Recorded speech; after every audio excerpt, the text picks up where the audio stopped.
Deuxième partie de Sartez-moi de là, toujours avec mon invité d'honneur, c'est Cérine Guédouard, la nouvelle présidente de la Jeune Chambre économique du Mans, et puis le maire de la semaine, Antoine Damécourt. Monsieur le maire, est-ce que vous voulez qu'on fasse une petite balade chez vous? Ah bah volontiers. J'ai un super guide touristique à vous proposer, vous allez voir. C'est la balade du soir. Bonsoir.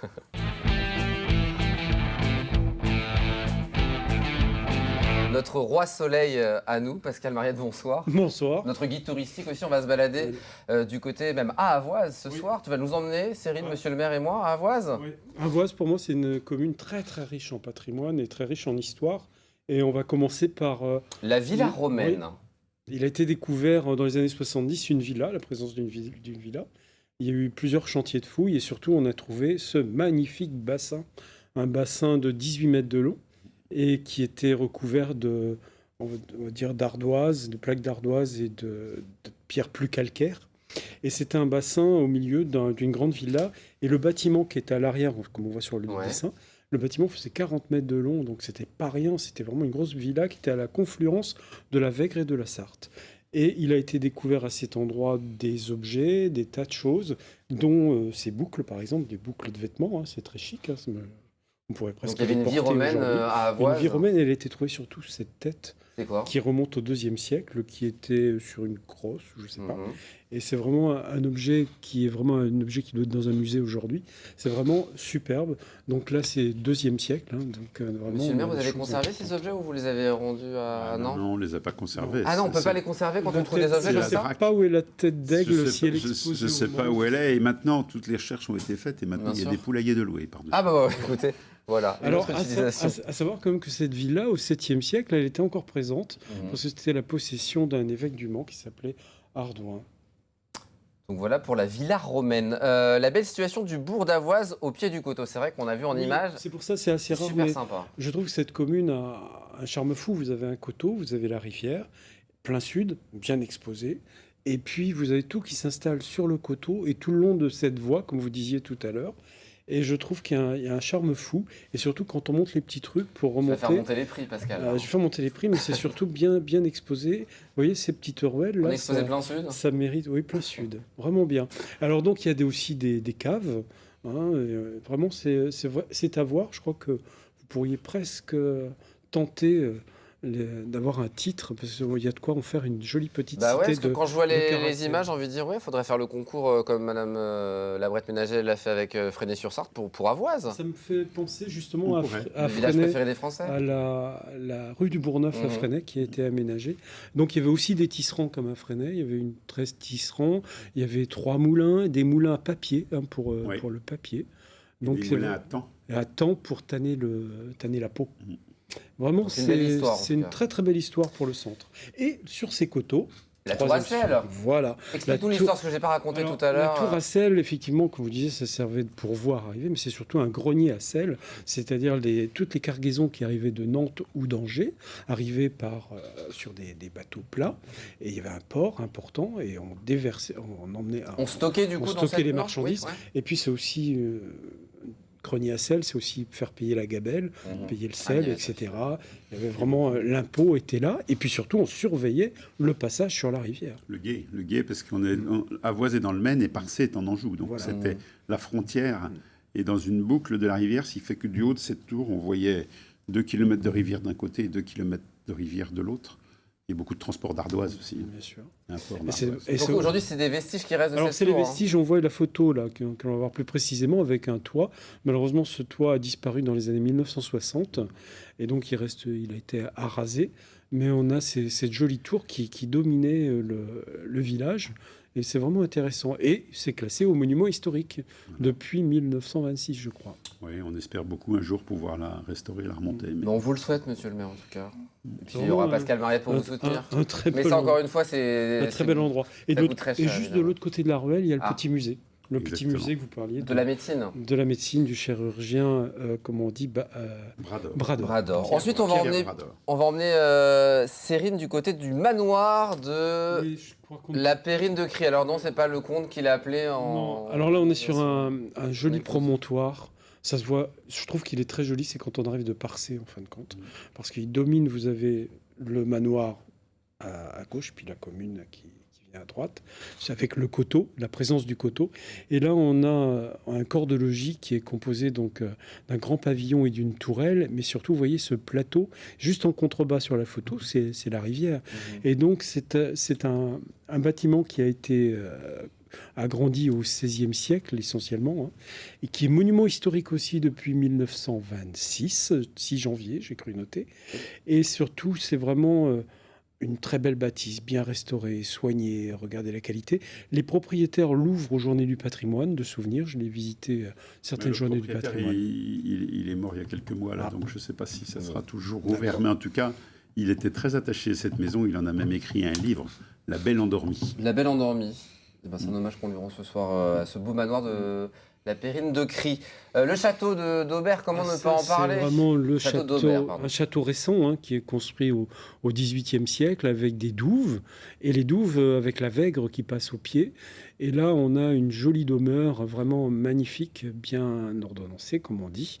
Et donc, faut voir le site. C'est vraiment dans un site où on est dans un méandre de la Vègre. C'est vraiment un site exceptionnel. Et surtout, les propriétaires ouvrent le château plusieurs fois dans l'année. Hein, avec des visites guidées. Donc, il faut regarder dans la presse à quel moment. Je crois qu'il y en a à venir dans le mois qui vient. Vraiment, il faut profiter de... Pour vivre la vie de château. Pour profiter de la vie de château. Quelques minutes.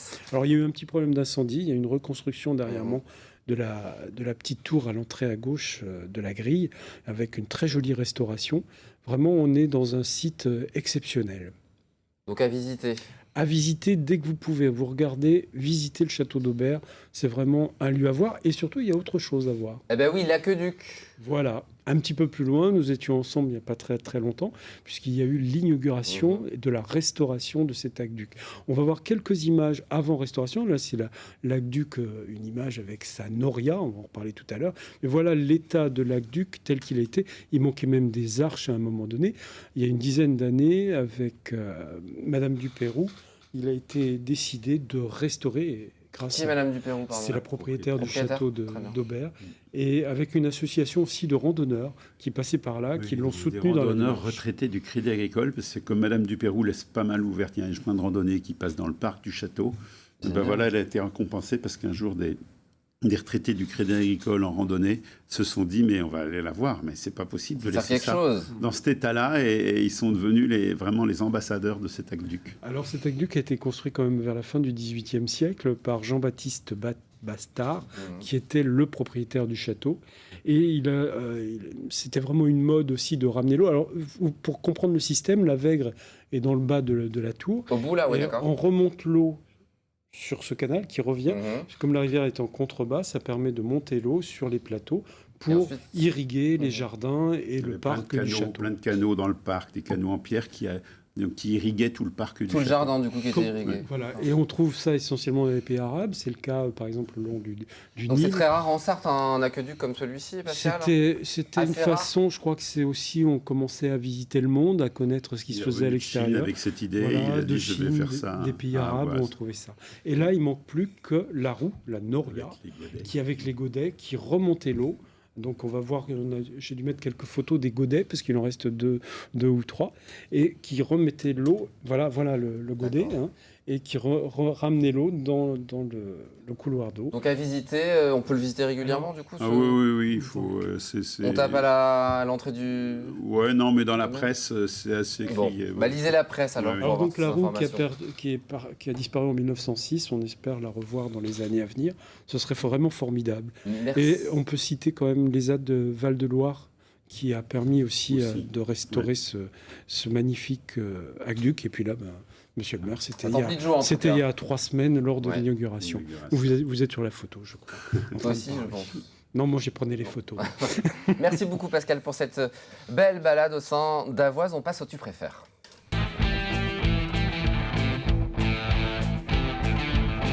Cérine, vous allez bosser et poser quelques questions à Monsieur le maire. On vous tutoie, ça fait partie de la convivialité de l'émission si vous êtes d'accord. Si tu veux. C'est Cérine qui va vous tutoyer. On y va? Question-réponse rapide.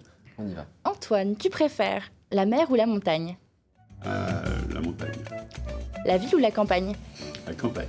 Le printemps ou l'été? Le printemps. La lecture ou la musique? La musique. Le vélo ou la marche à pied? La marche à pied. La voiture ou le train? Le train. La maison ou la mairie? La maison. Ça bloque toujours cette question. Hein. Sylviculture ou mairie? Sylviculture ou mairie? Ouais. Ah, la sylviculture. Les rillettes ou les 24 heures? Ah, les rillettes. Le Janière ou le Côte du Loir? Anne Janière. C'est du bon. Hein. À consommer avec modération quand même. La Sarthe ou le Loir? La Sarthe. Le Mans ou Sablé-sur-Sarthe? Le Mans. Château de Daubert ou de Perche-Seul? Pêche seule. Pêche seule. Pêche-Seul. Pétanque avoisienne ou les randonneurs d'Avoise? Les randonneurs d'Avoise. Caravane ou musée? Musée. LMTV ou BFM TV? Les deux. Attention, on peut arrêter l'émission, monsieur le maire. On peut éteindre la lumière à tout moment, alors attention. Donc les deux, toujours? Ouais, LMTV. Bon, bonne réponse, on passe à la ville mystère.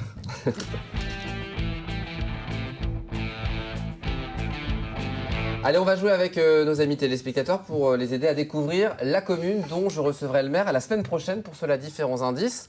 Les téléspectateurs qui pensent avoir la bonne réponse vont envoyer un mail à jeu@lmtv.fr et puis on fera un tirage au sort. Un gagnant qui gagnera un cadeau offert par monsieur le maire de ce soir. On offre quoi à notre téléspectateur gagnant, monsieur Damécourt? Ah ben, une petite bande dessinée pour les enfants pour apprendre les métiers de la forêt et puis les 36 idées Reçues pour jouer au vrai faux à la maison. On y va? Est-ce que vous êtes prêts tous?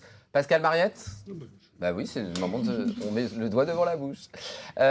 Première affirmation, ma ville mystère est située à 21 km 500 d'Avoise via la départementale 309. Une idée? Une charade. On y va. Mon premier est le point commun entre un cheval, un chemin et un chenal. Mon deuxième est une note de musique. Mon troisième est une autre note de musique juste avant mon deuxième. Ah, vous savez déjà. On continue quand même. Mon quatrième désigne l'unité monétaire de la Moldavie et de la Roumanie. Mon cinquième est la traduction du verbe aller en anglais. Mon sixième est une espèce de mammifère artiodactyle ruminant de la famille des cervidés, le mâle portant de grands bois plats et palmés. Mon tout est donc ma ville mystère. On y trouve 3 églises ou encore le château de Bellefille et les habitants s'appellent les Chemiréennes et Chemiréens. Vous avez une idée autour de la table? Ah oui. Vous pouvez donner la réponse, hein? Chemiréel Gaudin. Peut-être. Si vous pensez que c'est la bonne réponse, vous envoyez un mail à jeu@lmtv.fr. Peut-être que monsieur Damécourt vous a aidé ce soir. Merci beaucoup d'être venu sur le plateau. Merci à vous. Et puis ce que je voulais dire quand même, pour conclure, c'est que ce qui se passe à Avoise, c'est le travail de toute une équipe municipale et des associations, puisqu'on a une dizaine d'associations. Donc Et c'est ça, important je de suis les très saluer attaché aussi. à tout ça, cette équipe municipale et les associations, parce que c'est comme ça qu'on fait vivre nos petits villages ruraux. Et ben, le message est passé pour conclure cette émission. Merci en tout cas d'être venu. Bon retour à Avoise. Merci. Et puis vous revenez quand vous voulez, parce que c'est l'émission des maires. Sortez-moi de là. Merci Pascal. À bientôt. À la semaine prochaine pour de nouvelles aventures. Cyril, on reste ensemble. Dans un instant, on va causer patois avec Fernand Lejar qui nous rejoint juste après quelques pages de publicité. À tout de suite.